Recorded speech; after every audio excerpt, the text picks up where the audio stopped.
All right, guys, Traversal ENT in the building, guys. Let's go straight to it. So it turns out that there's a possibility that Anthony Joshua's trainer, what's his name, Rob McCracken, might not be present in the big fight with him and Tyson Fury. So Eddie Hearn had one or two things to say about that.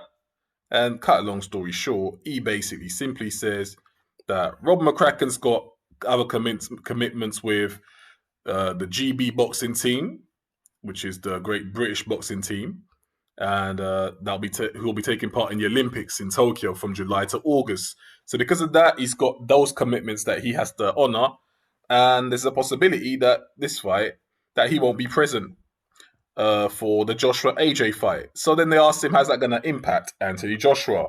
Now, he says Anthony Joshua's a professional enough. Yeah, it might be slightly inconvenient or inappropriate, but it's not going to impact AJ. At this point, AJ can pretty much go on autopilot into this fight and do what he needs to do. I would go as far as say, yes, that is correct. I mean, to be honest with you, Rob McCracken probably doesn't need to be necessarily in AJ's sight at this point to have an impact on AJ's training. He just has to sell him the right regimen to keep going. Probably going to do what they always do. But where he'll need Rob McCracken is when it comes to cooking up the game plan together.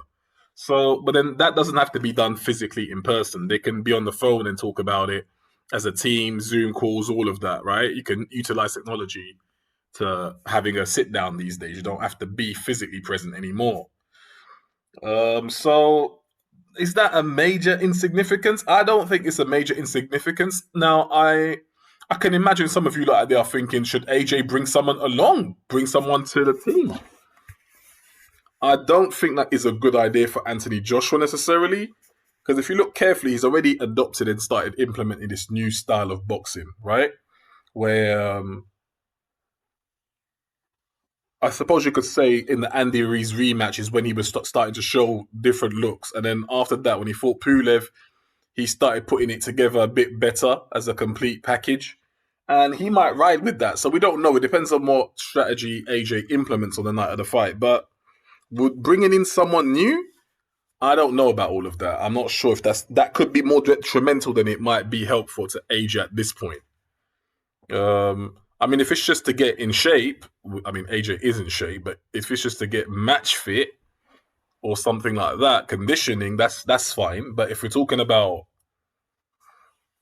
anything more significant than that, I don't think that's a good idea at all, to be honest with you.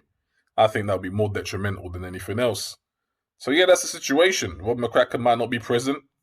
I don't think it's that deep.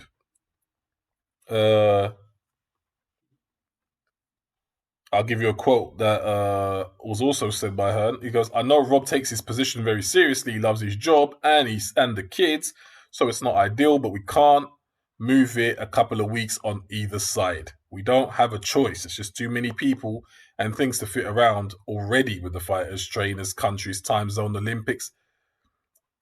Eddie Hearn said. Now, obviously, this information was literally just before the announcement that the site has been picked. Bear in mind, AJ is getting $100 million for this fight, so there ain't going to be no delay in it. It is what it is.